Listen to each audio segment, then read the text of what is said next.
Welcome to Why Such a Fuss, an exciting new channel dedicated to help individuals and businesses to learn more about data protection in a way that is easy and engaging. I'm Christina from CVG Solutions, and I am a fully qualified data protection professional.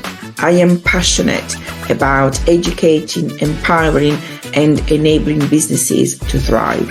Remember to like and subscribe to this channel and help us to spread the word. Data protection is there for a reason. It protects you, your family, loved ones, customers, employees from coming to harm through the use of personal data. So make sure you click subscribe.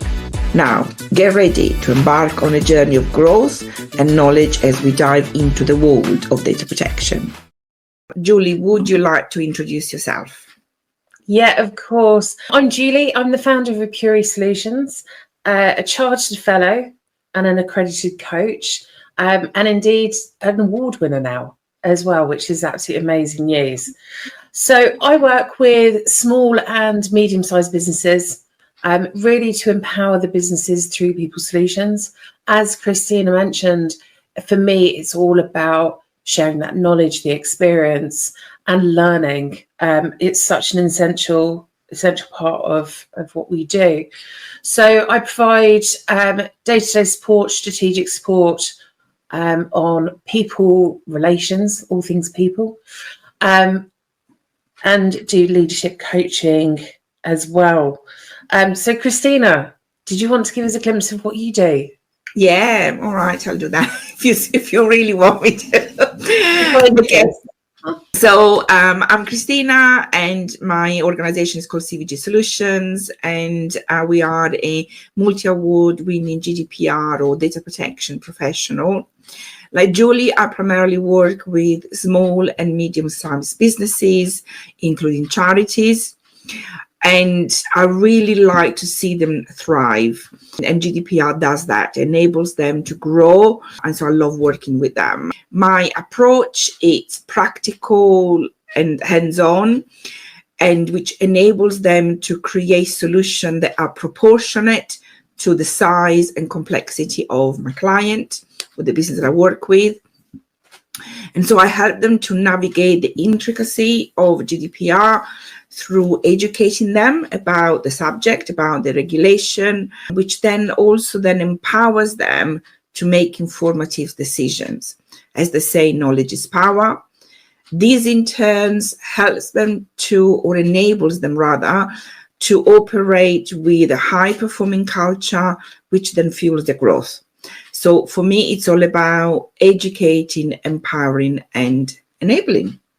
I like to start from the beginning. I like to sort of start telling a story. So I thought we cover first what is covert monitoring.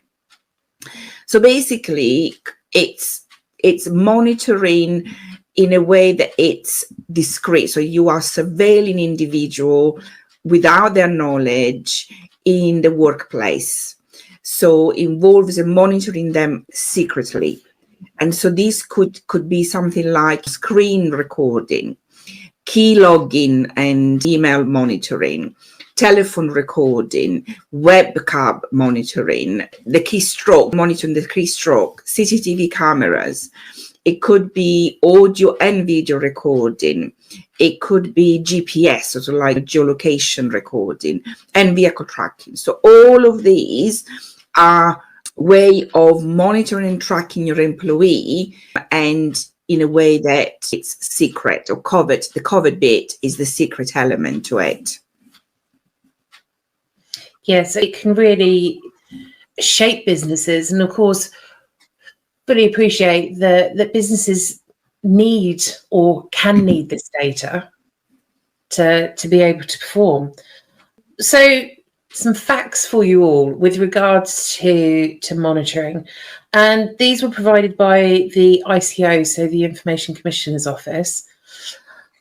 They did some research and found that 70% of the public would find it intrusive to be monitored in the workplace. That's 70%. That's a lot. It's an awful lot, isn't it? Because actually it always brings around that question of actually, is that something that we need to do, or are we doing it because we want to? And I think another part of the facts was that almost 1 in 5 people believe that they've been monitored by an employee. That's not to say that they definitely were, but they feel that they were. Yeah. So over 2/3, 70%, again, said that they'd find it intrusive, and fewer than 1 in 5 said that they'd actually feel comfortable in taking a new job if they knew that their employer was going to be monitoring them in the future. Yeah. So not only can it have an impact to employees who are already in the workplace, but future employees. Yes. They're feeling that. So it can have a real impact. Yes, absolutely. And the ICO also stresses, and I quote, that business interests must never be prioritized over the privacy of their workers. Organizations must consider both their legal obligations and their workers' rights before any monitoring is implemented. The ICO guidance is clear that it must be necessary, proportionate, and respects the rights of workers. So if you are an organization and you intend to monitor your workforce, you should really consider that you must make your workers or your employees aware of the nature and the extent of the monitoring and the reason for doing so, because they have the right to be informed. You have to have clear, defined purpose and how you're going to use that data, but also you have to use the least intrusive means of achieving it. So if there is another way of doing it that is least intrusive or actually doesn't monitor or track the employee, that's what you should be doing first. So you should also be telling the employees about the monitoring in a way that it's easy for them to understand. So in other words, no legal jargon.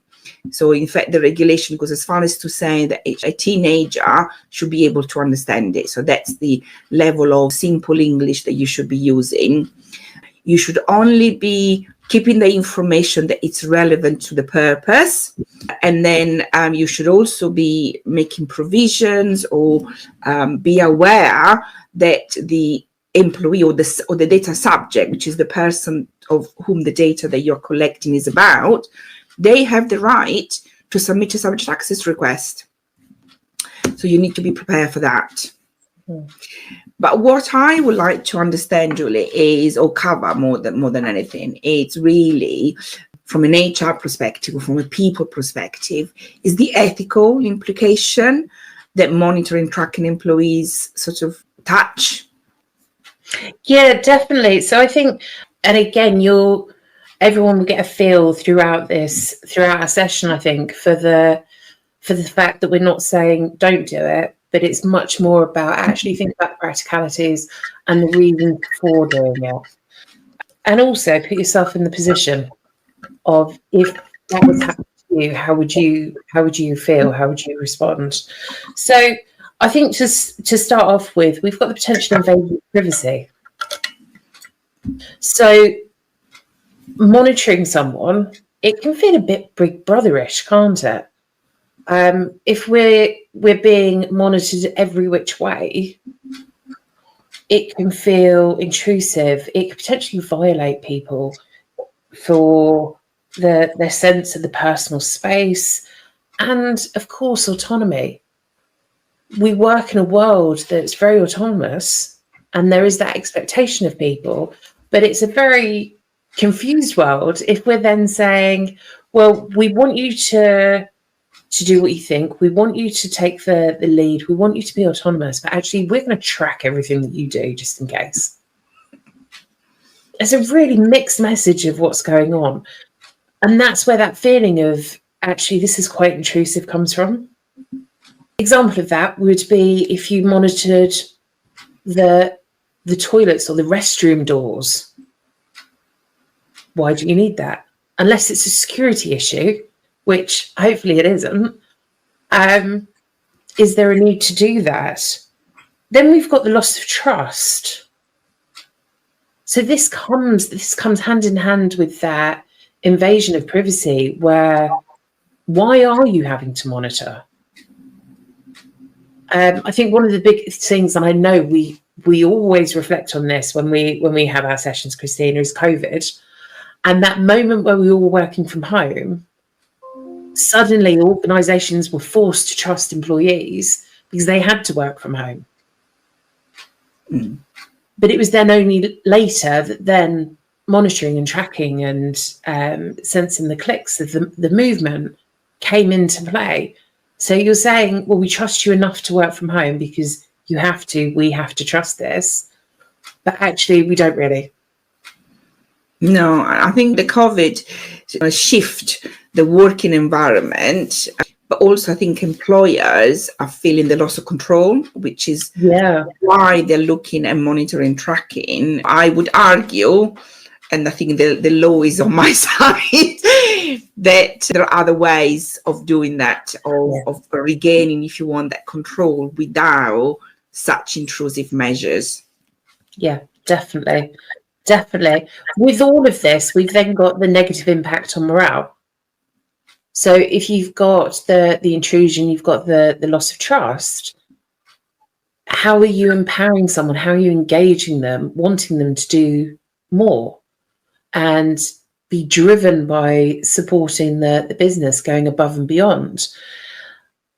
If employees are feeling micromanaged, they're feeling stressed, under pressure, constantly watched, is that then going to lead to actually a decrease in employee satisfaction, in productivity levels? Is this going to harm the business rather than the reason you potentially want to bring it in or continue it, to empower the business? The final two we've got is, of course, there's the potential for abuse of the information that's collated. So when we collate information, and Christina obviously is frequent in reminding us all that we should only collate information if it's necessary, if there is a set purpose for it. But if we're collecting all of this information and we haven't got that clear and transparent reason for it, can it be used against us? So think about disciplinaries, grievances, performance. Well, you got up 6 times, or you didn't respond to this email quick enough. Do we then become reliant on the facts? And then can that be discriminatory? So there's that to be mindful of. And then, of course, the ethical concerns, the overarching, is that actually is all of this used to control or even manipulate employees into doing something? Now, they're extremes, but they can and probably do happen. And the purpose of this session is really to educate and inspire people to make sure that they're thinking about it, they're getting the right processes in place. But Christina, is there anything else we need to consider? Yes. So in terms of monitoring and tracking, as you said, it's quite invasive. It does invade people's privacy. It's one of the high risk, monitoring an individual in general. It's quite what the regulation consider a high risk. And monitoring and tracking in the workplace in particular, as an employer, you should be considering the legality of it. In fact, the legality is, you should only be doing it in exceptional circumstances, and it needs to be justified. So in terms of justification, really, you must have a reasonable suspicion of criminal activities or serious malpractice. So really, the key is, exceptional circumstances and reasonable suspicions. And so then as an employer, they need to weigh the need for monitoring against the employee's rights and freedom. So there was a case with a supermarket, and I can't remember which supermarket it was, but they suspected that some of their employees at the till was stealing money. So they decided to monitor, but instead of monitor the entire store and every employees, the incident was at the till. So they just monitored the tills, and they monitor it for a period of time. I think it was 7 days or something like that. So it was specific purpose, specific necessity, and it was limited in a time scale, and also limited in terms of the place or the area that they were monitoring. So that is legal, justifiable, and all of that. But monitoring constantly, it's in my opinion, you cannot justify it. And I think that the law is very clear on that. Yeah, and I think it's important to be mindful that, thinking of a shop possibly where you've got security cameras and things like that, and correct me if I'm wrong, Christina, they're not included in what we're talking about in terms of the monitoring and the tracking. It's much more specific. So what that is also monitoring, tracking, having a CCTV camera in a shop at the entrance, for example, that is also monitoring and tracking. The purpose is very often is to do with health and safety or prevention of crime and so on. But it all depends on how that data is then being used. And so, yeah. This one is about monitoring your employee. That's what we're talking about today. I just wanted to remind our audience to please click the follow button to avoid missing any future episodes. If you would like to get in touch with me, I can be found on LinkedIn, Facebook, and Instagram. Just search for CVG Solutions. Alternatively, you can email me at info@cvgsolutions.co.uk.